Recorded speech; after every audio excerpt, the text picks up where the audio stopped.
Hello, hello Facebook Live du mardi 28 juillet, il est 18h30. On se retrouve pour parler aujourd'hui de comment couper et se libérer des liens toxiques. Alors, je vais vous laisser quelques instants pour arriver, pour me rejoindre, pour me dire aussi si vous me voyez en live, si vous m'entendez, etc., etc. Et dès que vous commencez en fait à arriver, dès que vous me rejoignez dans la vidéo, eh bien dites-moi bonjour dans les commentaires pour que je puisse vous saluer aussi et qu'on puisse entamer ensemble la discussion d'aujourd'hui. Donc, se libérer et couper les liens toxiques qui nous lient aussi avec certaines personnes et de voir aussi pourquoi c'est tellement compliqué aussi de partir. Alors, je vois qu'il y a quelqu'un qui nous a rejoint. Dites-moi bonjour dans les commentaires aussi. Normalement, avec la nouvelle version ici que j'utilise depuis quelques temps pour les lives, alors on se voit évidemment de manière plus simultanée. Dites-moi bonjour dans les commentaires que je puisse à mon tour vous saluer. Et en attendant, je vais voir si j'arrive à pouvoir partager aussi ce live sur ma page. Couper et se libérer des liens toxiques. C'est toujours la même chose en fait. Je vois qu'il y a Anne qui est là, qu'il y a Marie qui sont là. Dites-moi bonjour dans les commentaires. Ça, je vois ça ici depuis ma page perso. Je check encore 2 minutes pour voir si je peux partager ça sur ma page parce que je sais que c'est utile aussi à ma communauté privée et évidemment, loi de la vexation, c'est que ça ne fonctionne pas. Écoutez, c'est pas grave. Ici, ah mais voilà, je peux le faire. Normalement, partager. Non, ça marche pas. C'est pas grave. Bon, alors, dites-moi bonjour dans les commentaires aussi, ça me ferait plaisir, hein, puisque sinon j'ai un peu l'impression que je m'adresse à moi-même, ce qui n'est pas le but. Et aujourd'hui, c'est un sujet qui est récurrent aussi dans les familles, dans les séances des personnes que je côtoie, que je rencontre, que j'aide aussi à passer au niveau supérieur dans leur vie, euh, dans le coaching, etc. Et les relations toxiques, en fait, on y est absolument tous confrontés un jour ou l'autre. On y est tous confrontés depuis, quelque part, depuis toujours, que ce soit dans nos familles, que ce soit dans les environnements professionnels, que ce soit même dans les environnements amicaux, que ce soit aussi dans nos histoires d'amour, etc. Je vois que Anne et Marianne nous ont rejoints. Eh bien, je vous salue, mesdames. Ça me fait plaisir que vous soyez là. Et ce qu'il se passe, c'est que on peut en fait se rendre compte que l'on vit des situations qui sont récurrentes dans notre vie. Que ça soit au niveau perso, que ça soit au niveau amical, que ça soit au niveau personnel, je l'ai dit, amoureux, professionnel. Donc on a l'impression qu'on attire un type de personne, de personnage qui ne nous convient pas spécialement, mais on ne sait pas comment faire autrement. Et ces situations conflictuelles, on les voit arriver, on tombe à 2 pieds dedans et on se dit mais c'est pas possible, j'ai vu le truc arriver et je suis toujours là et c'est extrêmement frustrant et etc. Ah, je vois qu'André nous a rejoint aussi, fidèle au poste. Bonjour André. Et qu'est-ce qui se passe en fait par rapport à ça? Eh bien, nous sommes confrontés à des tests, à des expériences du feu, etc., dont on se passerait bien évidemment, hein, si ce sont des relations qui sont conflictuelles avec nos parents, si ce sont des relations qui ne sont pas évidentes aussi au niveau amoureux, où on se dit c'est pas possible, j'ai tout donné à cette personne et finalement cette personne est requinquée, repompée et elle s'en va, que ça soit parce qu'on décide de la quitter, quelque part de la pousser dehors, ou parce que cette personne nous quitte aussi. et on vit ça comme une très très grande injustice. Et tant qu'on n'a pas mis le doigt sur ce qui bloque, sur cet événement récurrent, sur le comportement que l'on adopte aussi, eh bien, ça nous sera resservi une fois encore, deux fois encore, jusqu'au moment où on comprendra. Et c'est difficile, c'est compliqué parce qu'on se dit, mais j'ai l'impression que je travaille sur moi, vous allez me dire que vous avez aussi l'impression que vous travaillez sur vous-même et que vous restez coincé là-dedans. Alors, il faut savoir qu'il y a des choses qui sont un petit peu ces baptêmes du feu pour lesquels vous êtes venu vous incarner ici, mais il y a d'autres choses qui sont, comme je l'ai expliqué dans d'autres lives, des héritages qui sont transgénérationnels. C'est-à-dire que on va reproduire quelque chose qui ne nous appartient pas, un comportement qui ne nous appartient pas, qui a pu en fait être un comportement identique de nos grands-mères, de nos tantes, de nos grandes-tantes, de certaines de nos grandes cousines, vieilles cousines, aïeules, etc. Ça peut être une option au niveau transgénérationnel donc, et donc il va falloir aller voir ce qu'il y a moyen de nettoyer et rendre le paquet au destinateur, ok. Et il y a d'autres choses, on peut tomber aussi sur des personnes qui sont mal intentionnées à notre égard, soit parce que l'on se positionne de manière inconsciente dans un rôle de victime, soit parce que il s'avère que nous avons en nous des blessures qui sont béantes aux yeux de certaines personnes qui sont mal intentionnées en fait. Et ces personnes-là ont un radar qui est hyper développé et qui vont s'engouffrer en fait chez les personnes qui sont blessées, qui ont cette blessure béante en fait, soit dans leur aura ou bien parce que ça fait partie de leur histoire, hein, c'est pas marqué sur le front, mais ces personnes-là ont un flair qui est vraiment assez impressionnant. Et donc, ces personnes-là, ce qu'on pourrait appeler pervers narcissiques, manipulateurs ou autres, vont se servir en fait de ce trou d'énergie chez la personne qui est affaiblie et qui ne s'en rend pas spécialement compte.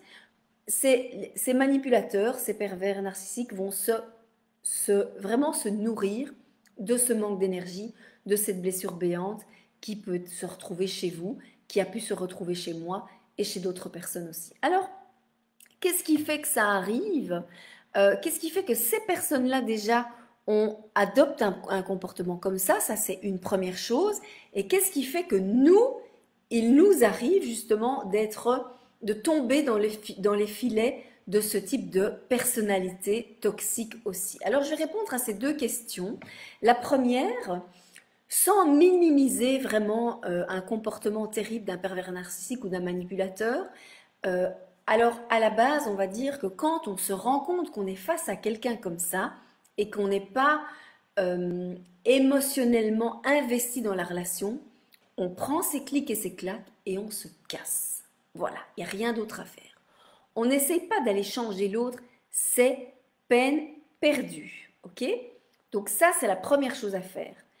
Si on a justement la clairvoyance ou l'intelligence émotionnelle de se dire waouh, là par là, pas bonne idée d'y aller, on prend ses affaires et on s'en va et on n'approche pas et on ferme la porte. Ok? Ça, c'est je dirais, dans la situation la plus idéale possible et la plus simple possible, et comme ça, on n'est pas touché. Ça n'est pas toujours possible, parce que bien souvent, on va s'en rendre compte trop tard.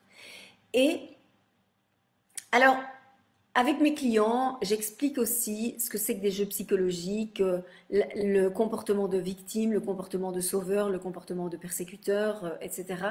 Les jeux que l'on va jouer par rapport à ça. Et ça, je ne vais pas l'aborder aujourd'hui, je l'aborderai peut-être dans un autre live. Je voudrais vraiment aborder le fait des liens toxiques que l'on peut avoir avec certaines personnes et qui fait que l'on s'engouffre dedans, et surtout pourquoi on n'arrive pas à couper et pourquoi on n'arrive pas à se libérer de ça. Il faut savoir que les personnes qui ont un comportement comme des manipulateurs, comme des pervers narcissiques, alors avant de continuer, je vais encore faire une petite digression, encore une petite parenthèse.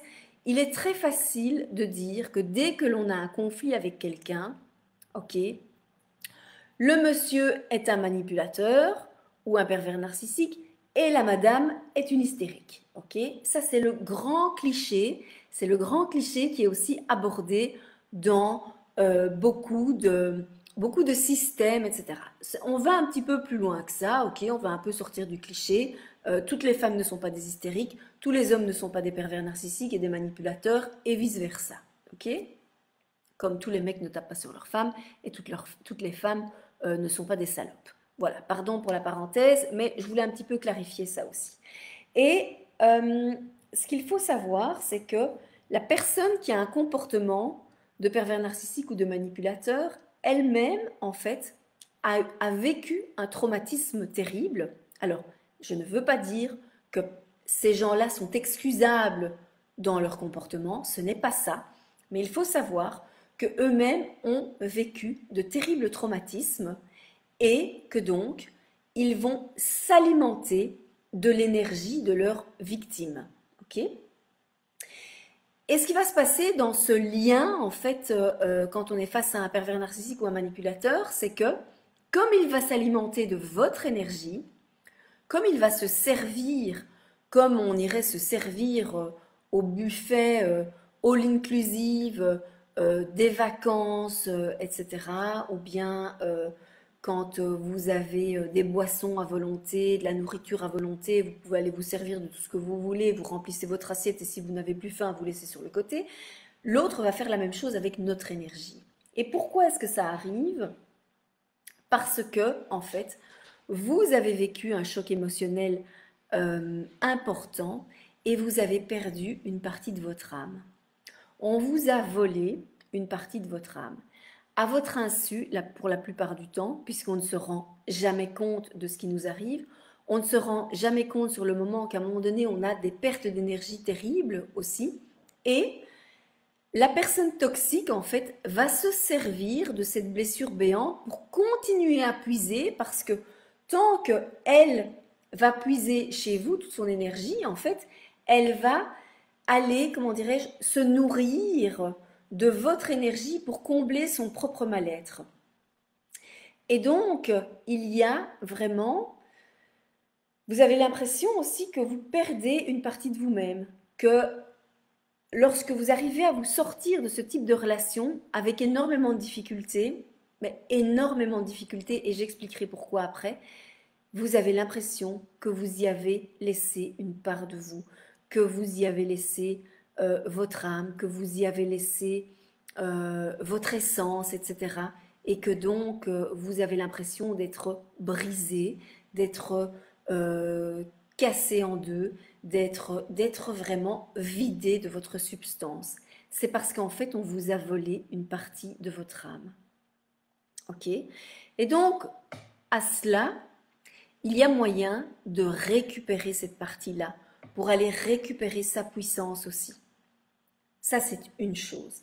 Et pourquoi est-ce qu'on n'arrive pas à partir aussi lorsqu'on est face à quelqu'un ou un lien toxique avec une personne? C'est parce que à partir du moment où tout cela est inconscient, on se fait voler une partie de son âme, on a aussi une fidélité par rapport à soi-même, on se dit qu'on ne peut pas abandonner cette partie de nous que l'on a laissée à l'autre. D'où la difficulté de quitter quelqu'un qui est toxique pour nous. Parce que c'est comme si on allait abandonner une partie de nous-mêmes. Pas l'autre, mais ce qu'il nous a volé, l'énergie qu'il nous a volée. Et donc, on peut vivre comme ça dans des relations qui sont conflictuelles pendant des années. Et en se disant, je sais que c'est pas bon, et en n'arrivant pas à partir ou en n'arrivant pas à couper. Alors, il y a des personnes qui vont à un moment donné se dire ce n'est plus possible et qui vont couper net la relation. On ne va plus se voir. Mais tant qu'on n'a pas réglé, en fait, le nœud du problème, tant qu'on n'a pas récupéré son énergie, tant qu'on n'a pas coupé vraiment le lien toxique en disant à l'autre tu m'as fait du tort, alors on ne va pas spécialement aller trouver l'autre en lui disant je vais te parler et je vais régler le truc avec toi. Non, parce que la plupart du temps, l'autre n'est pas en mesure de nous entendre et risque de nous prendre plus pour une dingue qu'autre chose et de se demander vraiment ce qu'on lui veut parce que lui ne vit pas la même chose. Mais ce qui est important, c'est ce que vous vivez et comment il y a moyen de couper ça. C'est de vraiment pouvoir couper ce lien énergétique et de demander d'avoir un lien de paix entre les deux entités, entre les deux personnes, entre cette personne et vous, mais surtout de pouvoir récupérer la part de vous qu'on vous a volée. Alors, il peut s'avérer aussi, et comment est-ce qu'on peut repérer aussi que on a par exemple perdu une partie de nous-mêmes ou perdu une partie de notre âme ou quoi. Eh bien, donc comme je vous disais au départ, si vous avez une relation très exclusive avec un partenaire, ça peut être une manière de repérer la chose. Si vous avez des relations amicales parfois qui sont très exclusives aussi. Si vous avez un parent, un père, une mère, qui sont très intrusifs aussi dans votre vie, qui se mêlent de vos affaires, qui sont très autoritaires et qui veulent absolument que même adulte, hein, à passer 40 ans, passer 50 ans, vous continuez à leur obéir comme si vous étiez encore une gamine de 8 ans. Tout ça, en fait que la personne en question vous a volé une partie de votre âme. Parce qu'en fait, on lui a aussi volé une partie de son âme. Et donc, inconsciemment, elle va essayer de compenser et d'aller récupérer. Mais un parent, si par exemple vous êtes parent aujourd'hui et que vous avez une relation très exclusive avec vos enfants ou que vous êtes fort à checker et tout, il se peut aussi, et je ne vous jette absolument pas la pierre, parce que pour la plupart du temps, vous n'êtes certainement pas au courant de ce processus, ok? Il se peut que parce que l'on vous a volé une partie de votre âme, vous alliez récupérer une partie de votre enfant. Et donc, vous nourrissez de ça. Et c'est pour ça aussi que c'est difficile de couper ces liens-là. Quand on se rend compte de ça, on vit aussi beaucoup de culpabilité. Ce n'est pas ça le but, absolument pas. C'est juste de se rendre compte que les mécanismes dans lesquels nous nous trouvons souvent ne sont pas corrects et qu'il y a moyen de s'en sortir, oui, en faisant de la thérapie. Alors, le mental, on a accès à notre mental par rapport à 5%, ok, à tout ce qui est la partie consciente. Mais il y a toute cette partie inconsciente à laquelle on n'a pas accès. Et dans notre énergie, ok, puisqu'il y a ce qu'il y a là, mais il y a tout ce qu'il y a autour aussi, ok. Alors que l'on fasse du travail avec le pendule, que l'on fasse du travail parce qu'on va appeler aussi d'autres sources énergétiques pour nous aider à nous libérer de ça, il y a vraiment tout un travail à faire qui se fait facilement, qui est beaucoup plus court que de longues thérapies, etc., pour que vous puissiez récupérer votre énergie, récupérer votre puissance et mettre fin justement à ces conflits, ces difficultés ou ces relations toxiques. Et apprendre aussi à vous rendre compte qu'il y a moyen de les repérer de loin et de repérer aussi les mécanismes, de repérer ce dont vous avez besoin pour justement pouvoir réparer et de repérer aussi quels sont ceux dont il ne faut absolument plus s'approcher aussi, mais parce que vous allez guérir de tout ça. Alors, si vous avez des questions, écoutez, je vous invite à les mettre dans les commentaires. Je sais que c'est un sujet qui est toujours un peu touchy parce que on n'aime pas trop s'exposer non plus par rapport à ça en disant moi j'ai déjà vécu un truc pareil ou j'ai une question par rapport à ça, etc. Je sais que ça peut être aussi assez bouleversant parce qu'on a accès tout d'un coup à des informations que l'on ne connaissait pas et donc il y a à la fois les liens que l'on va faire en écoutant ce que je vous explique, hein, parce que pour certains c'est nouveau, pour d'autres c'est déjà entendu ou bien il y a une partie qui est su, une autre partie qui se découvre. Si jamais vous regardez ce live en replay aussi et que vous dites tiens ça me parle et que vous voulez avoir des informations, des explications ou de l'aide aussi, Vous pouvez soit mettre ça dans les commentaires, soit m'écrire en message privé si vous voulez vous libérer de tout ça, parce que je sais que ce sont des processus qui peuvent prendre des années, des années, des années pour sortir de ça. C'est extrêmement difficile. Alors parfois, on est au courant, on a une certaine information qui arrive et on ne se sent pas prêt de passer à l'action pour aller nettoyer parce qu'on a l'impression qu'on va devoir aller creuser, etc. Il y a moyen de faire ça de manière beaucoup plus légère et beaucoup plus rapide sans devoir aller touiller dans toute la merde. Je vous le dis de manière très franche et très directe, ok? Il y a des protocoles qui sont beaucoup plus rapides aussi et ça permet aussi de se libérer et de pouvoir avancer sans devoir entamer un travail thérapeutique gigantesque et douloureux.